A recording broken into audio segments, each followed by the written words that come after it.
Bismillahirrahmanirrahim. Assalamualaikum warahmatullahi wabarakatuh.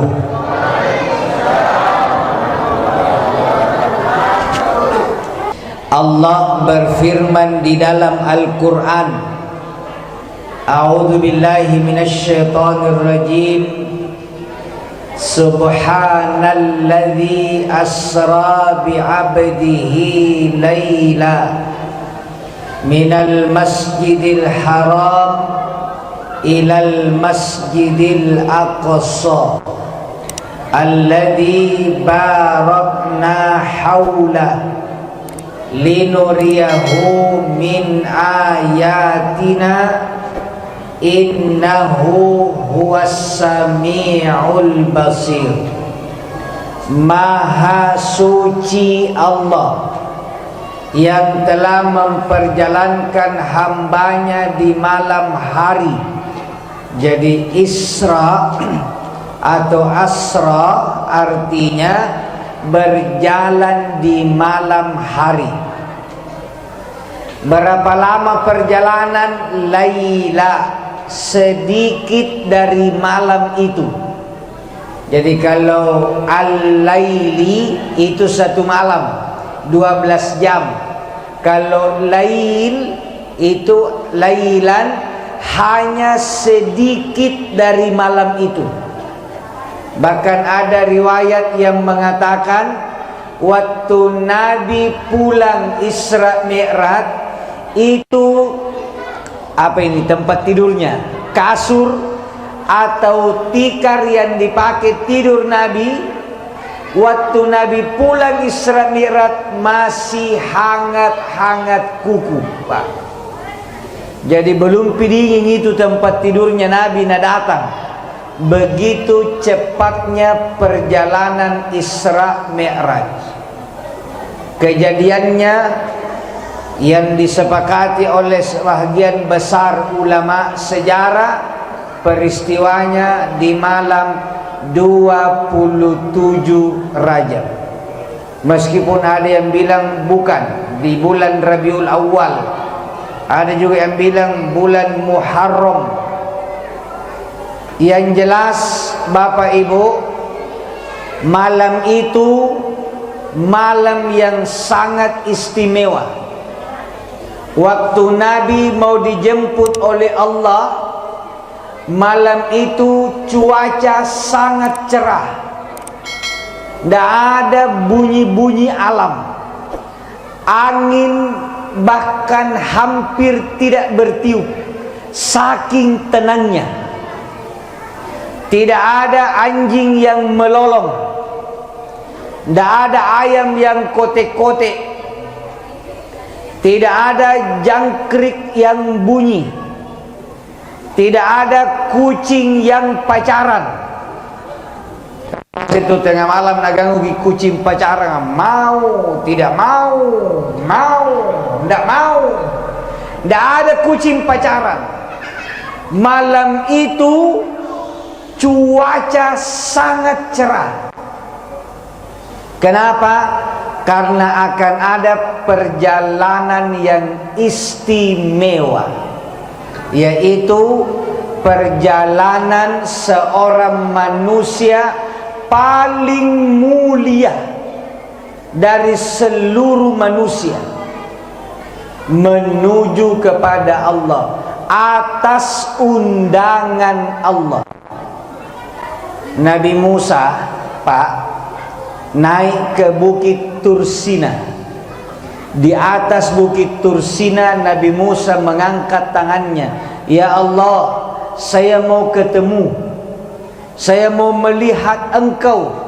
Kata Allah, "Lantarani, kau tidak bisa melihatku."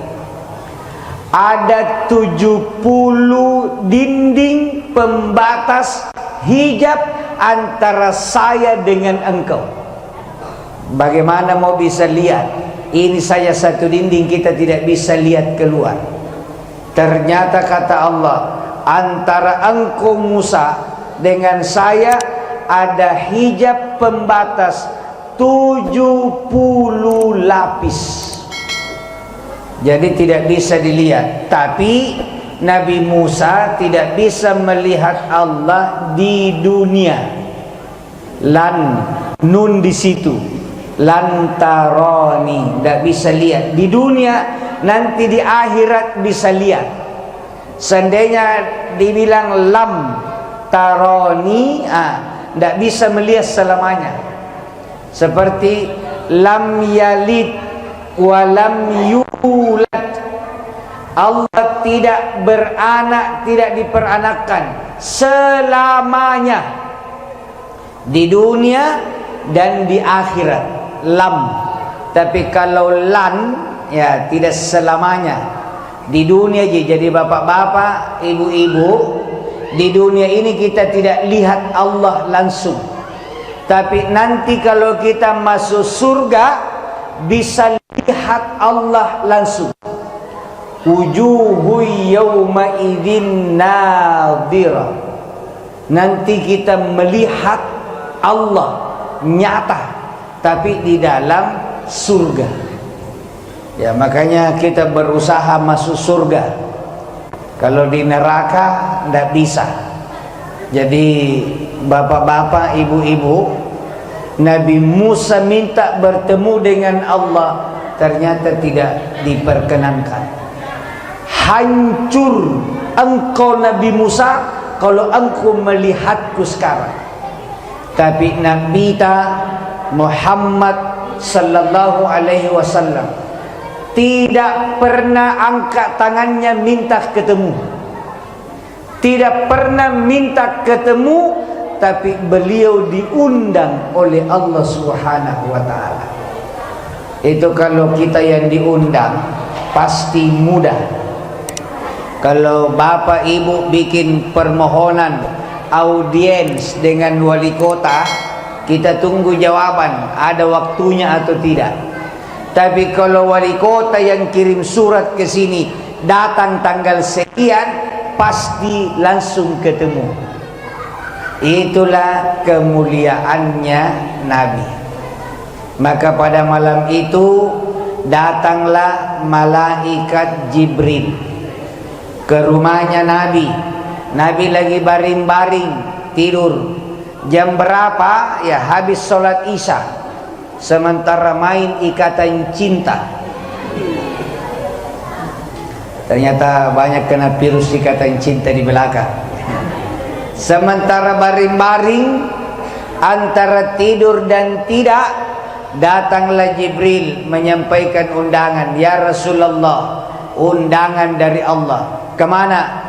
Berangkat ke langit. Maka berangkatlah Nabi dibawa Jibril. Tidak lewat pintu rumah, karena kalau lewat pintu rumah kaget-kaget ke orang. Lewat sambulayam balakna Nabita, baru dibawa ke Masjidil Haram. Di sana ada dua keluarganya lagi tidur-tidur di Hijr Ismail. Hamzah bin Abdul Muttalib pamannya, dan Ja'far bin Abi Thalib sepupunya. Kemudian dibawa ke timur, di dekatnya sumur Zam-Zam. Sampai di situ Nabi dibedah dadanya, lalu dikeluarkan hatinya, lalu ditaruh di bejana emas, kemudian disiram dengan air Zam-Zam.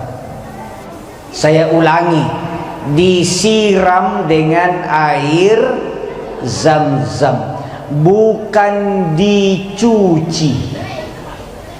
Tak boleh bilang dicuci. Bagaimana dicuci? Nah, hatinya Nabi tidak kotor. Hati Nabi itu bersih. Maka jangan bilang dicuci, itu menghina Nabi. Sama juga Nabi Adam diusir dari surga, itu menghina Nabi Adam. Masa Nabi diusir sama Allah? Tidak. Memang Adam sejak dicipta, baru mau dicipta, memang tugasnya di dunia. Wa id qala rabbuka lil malaika inni ja'ilun fil ardi khalifah. Dan ingatlah ketika Allah berfirman kepada malaikat, sesungguhnya saya mau menciptakan di dunia khalifah. Jadi memang Adam itu surat tugasnya di dunia. Cuma sebelum sampai di dunia, studi banding dulu di sorga, Pak. Nabi Adam harus dikasih lihat surga. Nabi Adam harus merasakan surga, supaya kalau sampai di dunia dia berusaha menjadi khalifah, memperbaiki dunia supaya seperti surga. Maka bapak-bapak, ibu-ibu harus jadi khalifah. Bikinlah dunia ini seperti surga.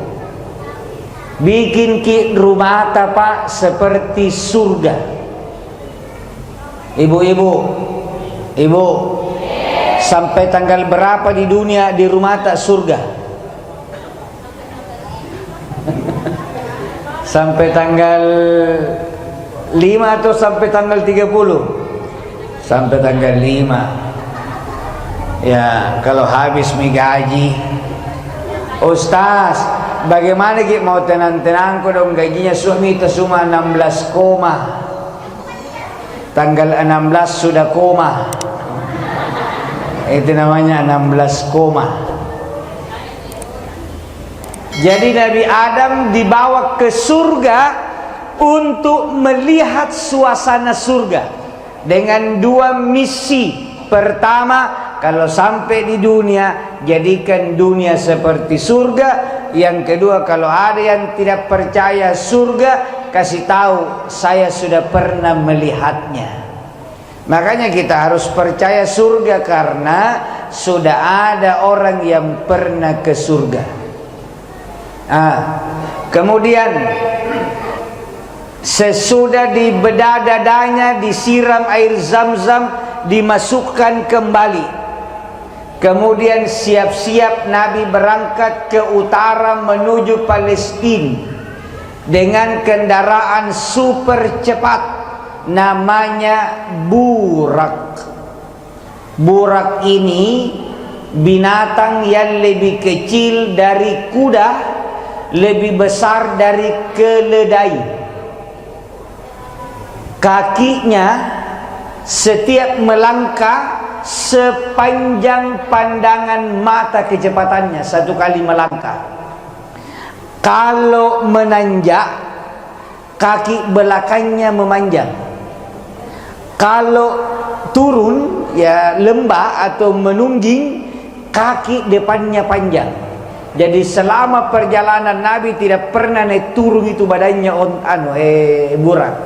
Lurus terus. Karena kalau jurang kaki depan memanjang.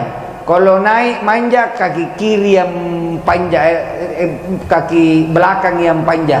Jadi selalu rata. Waktu Jibril disuruh pergi ambil burak di terminal burak, ada kumpulan burak di situ. Datanglah Jibril, lihat-lihat yang mana ini yang mau diambil. Tentu logikanya kita pilih yang baik-baik. Semua di situ baik, wajahnya cantik, bulunya cantik, ceria, goyang-goyang semua, semua gembira. Tapi ada satu ekor burak yang tidak goyang, murung di situ, kemudian menangis. Kata Jibril, bur, apa bagus panggilannya burak? Bur atau rak? Bur, kenapa kau menangis? Yang lain tahu ketawa-ketawa. Sejak kapan kau menangis? Dia bilang, Jibril, saya menangis sejak saya dicipta oleh Allah sampai sekarang tidak pernah Pak berhenti menangis. Kenapa menangis? Dia bilang, saya lihat di grup WA-nya burak. Di situ disebutkan malam ini ada satu malam nanti Nabi menuju ke langit dan kendaraan yang dipakai adalah kami ini, burak, salah satunya yang dipakai. Sejak itu saya menangis, sedih, karena saya takut jangan-jangan bukan saya yang dipilih oleh Allah. Kata Jibril, justru saya disuruh ke sini untuk memilihmu menjadi kendaraannya Nabi. Begitu dia tahu bahwa dia yang dipilih, langsung berhenti menangis, gembira, tersenyum. Giliran burak-burak yang lain menangis dan tidak pernah lagi berhenti menangis. Jadi ini burak spesial ini, ya, burak yang memang minta supaya dia dipakai oleh Nabi menuju ke Masjidil Aqsa, dari Masjidil Aqsa naik ke langit. Berangkatlah Nabi malam itu menuju ke utara, sampai di Palestina, bertemu juga dengan beberapa nabi rasul, sholat di situ dan beliau menjadi imam. Kemudian dari Masjidil Aqsa naik ke langit. Di langit pertama, Rasul bertemu dengan manusia pertama, Adam alaihi salam. Siapa nabi pertama di dunia, Bu? Siapa? Nabi Nuh. Nabi Adam itu di surga dilantik jadi nabi. Jadi yang pertama nabi di dunia Nabi Nuh. Kalau Nabi Adam di surga. Tapi nabi pertama Adam, tapi di dunia Nabi Nuh. Di langit kedua ketemu dengan Nabi Isa dan Nabi Yahya. Dua nabi satu rumpun keluarga. Itu Nabi Isa, mamanya bernama Bunda Maryam. Ada surat dalam Al-Quran namanya surat Maryam. Kalau bahasa di luar namanya surat Bunda Maria. Coba, jadi surat Maryam. Maryam ini punya bapak namanya Imron. Imron punya saudara namanya Zakaria. Zakaria punya anak namanya Yahya. Yahya nabi, Zakaria nabi, Imron ulama, Maryam wali, Isa nabi. 5 keluarga ini, 5 orang jadi orang hebat semua. Isa nabi, Maryam wali, Yahya nabi, Zakaria nabi, Imron ulama. Makanya keluarga ini keluarga hebat. Itulah sebabnya dijadikan nama surat dalam Al-Quran surat Ali Imron. Surat Ali Imron. Kemudian naik ke langit ketiga, ketemu dengan Nabi Yusuf alaihi salam. Manusia yang sangat tampan, tapi bukan paling tampan. Kata Nabi, waktu saya lihat wajahnya Yusuf, separuh ketampanan di dunia miliknya. Jadi Nabi Yusuf sangat tampan, tapi Rasulullah sallallahu alaihi wasallam lebih tampan dari Nabi Yusuf alaihi salam. Di langit keempat ketemu Nabi Idris alaihi salam. Langit kelima dengan Nabi Harun. Nabi Harun ini saudara kandungnya Nabi Musa. Nabi Musa itu kalau bicara gagap, maka Nabi Harun jadi jubir. Tapi Nabi Musa gagap. Begitu mau ketemu Fir'aun, dia baca doa, Rabbishrah li sadri wa yassir li amri wahlul uqdatam min lisani yafqahu qawli. Nabi Musa bicara, Fir'aun mendengarkan dengan baik. Nah, ini doa yang biasa dipakai kalau pergi napuk doe. Kalau pergi mapak nasah, petuada. Kalau ada orang mau pergi melamar, mau bicara uang, Pak, baca ini. baru mau berangkat dari rumah, Rabbi shrahli sadri wa yassir li amri wahlul uqdatam min lisani yafqahu qawli. Insyaallah begitu kita menyebut angka, langsung disetujui oleh keluarga calon mempelai wanita kalau sudah ada kesepakatan sebelumnya.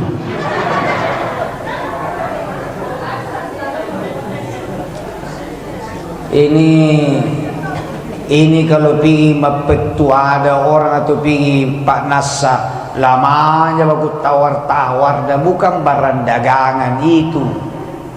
Saya kalau disuruh pergi melamar bicara uang, saya kasih tahu itu yang suruh laki-laki. Kalau ada laki-laki, pergi dulu berdua cerita calon besan, selesaikan memang berapa kesepakatan. Besok tidak perlu lagi baku tawar-tawar. Ya berapa diminta? 150, kalau bisa 100 mau. Tidak bisa 130 pi, 110 mau. Batina bagus tawar-tawar. Ini perempuan bukan barang dagangan. Ada nih pendukungku di belakang.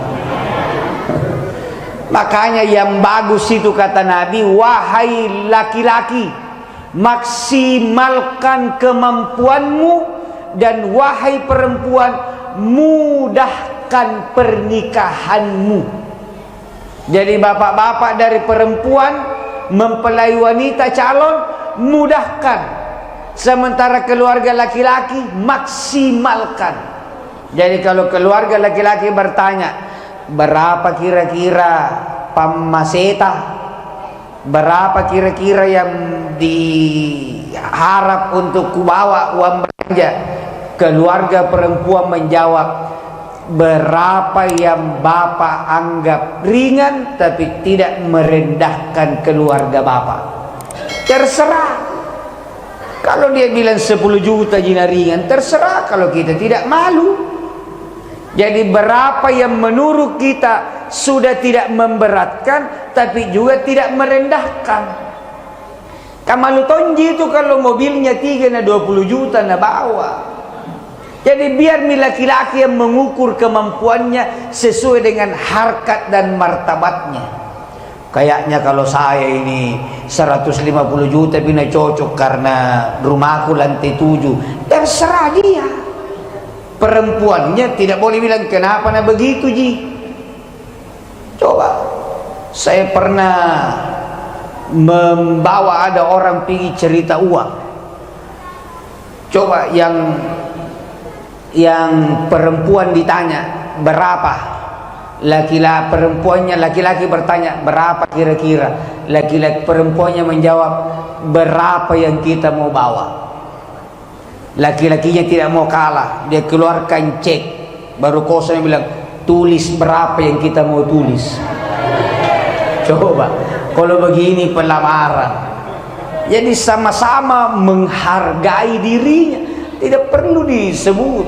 Ada lagi yang paling lucu, 30 juta dikasih naik, tapi bicara bilang ke 100 supaya didengar orang. Untuk apa mau didengar banyak, baru selesai banyak. Kalau tidak bagus dawa-dawa iya, pastor bilang proyek ini panik yang jaya apa 30 juta itu primamori. Di langit ke-6 ketemu Nabi Musa alaihissalam. Langit ke-7 jumpa dengan Nabi Ibrahim. Nabi Muhammad melihat ada sosok tua sangat berwibawa. Siapa itu Jibril? Itulah bapakmu, Abul Anbiya, Nabiullah Ibrahim. Lagi duduk-duduk di Baitul Ma'mur. Jadi di langit ke-7 itu ada Baitul Ma'mur, tempat tawafnya malaikat. Dari situ naik lagi di lantai 8 Sidratil Muntaha. Di Sidratil Muntaha kata Jibril, "Mat, silakan naik ke lantai 9 Al-Mustawa. Saya tunggu kau di sini." Kata Nabi, Bagaimana itu kita sama-sama kita dari Taluk, masa mau kali sendiri naik? Ayo berangkat. Dia bilang tidak. Hancur badanku kalau saya ikut ke atas. Jadi Nabi yang berangkat ketemu Allah, Jibril juga terhalang. Karena memang Nabi lebih mulia daripada malaikat, termasuk malaikat Jibril. Naik lagi di lantai 9, Arash, ketemu dengan Allah. Begitu bertemu, ya, di dalam surat An-Najm ayat 1 sampai 18, Nabi melihat cahaya yang meliputinya, kemudian mendekat, bahkan lebih dekat dari anak panah dari busurnya. Menyatu cahaya nur ilahi dengan nur Muhammad. Lalu Nabi bersabda sebagai penghormatan, at-tahiyyatul mubarakatus sholawatut thayyibatu lillah. Hafal ini ucapannya Nabi, Pak? Ya, kalau tidak hafal berarti tidak pernah tahiyat. At-tahiyatul mubarakatus sholawatut thayyibatu lillah. Dijawab oleh Allah, assalamu alayka ayyuhan nabiyyu wa rahmati wa barakati. Ya, rahmatku dan berkahku, kata Allah. Kenapa kalau kita sholat kita bilang warahmatullahi wabarakatuh? Kita bukan Tuhan. Allah yang bilang ini. Ini kita kadang-kadang salah. Ada kebakaran kita bilang ya nar kuni bardan. Yang bilang kuni bardan Allah. Apa yang kita baca? Hasbiyallah wa ni'mal wakil, ni'mal maula wa ni'man nasir. Allah yang bilang api dingin ko, kuni bardan. Begitu.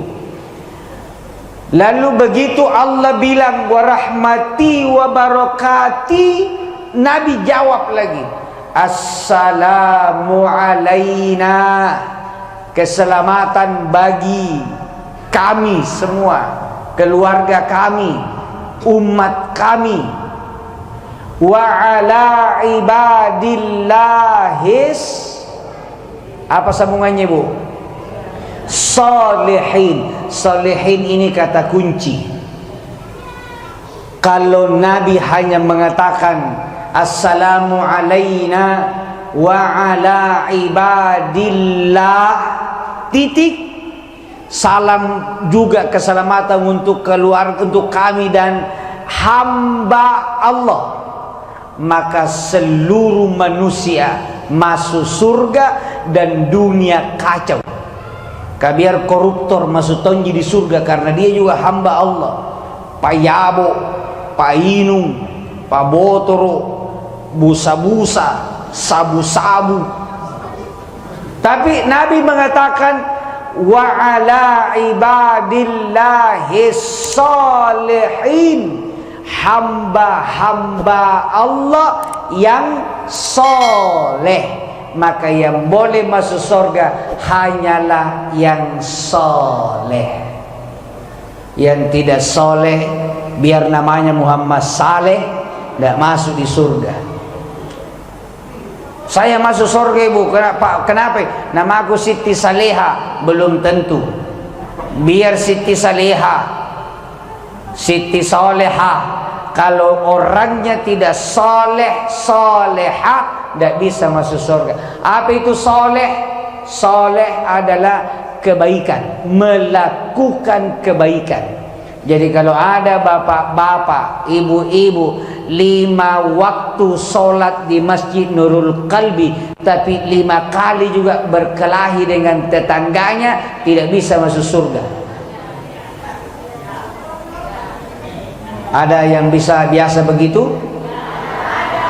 Kemempo. Oh, tidak datang. Memang itu yang pegawai masjid begitu, tidak mau datang. Tidak mau datang. Malah kalau kita pengajian langsung pulang.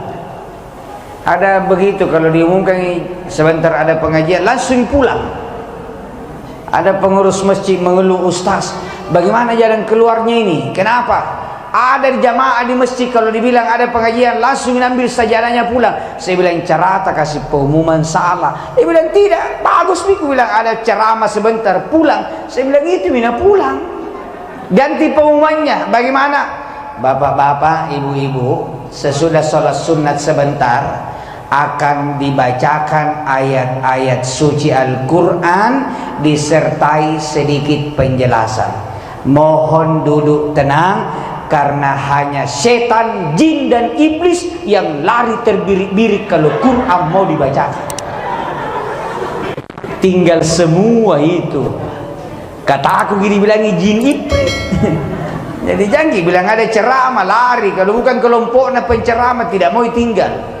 Makanya bilang sebentar mau dibacakan ayat Quran disertai sedikit penjelasan. Tolong jangan pulang, karena hanya jin kafir, setan nyata dan iblis yang ketakutan lari kalau Al-Quran mau dibacakan.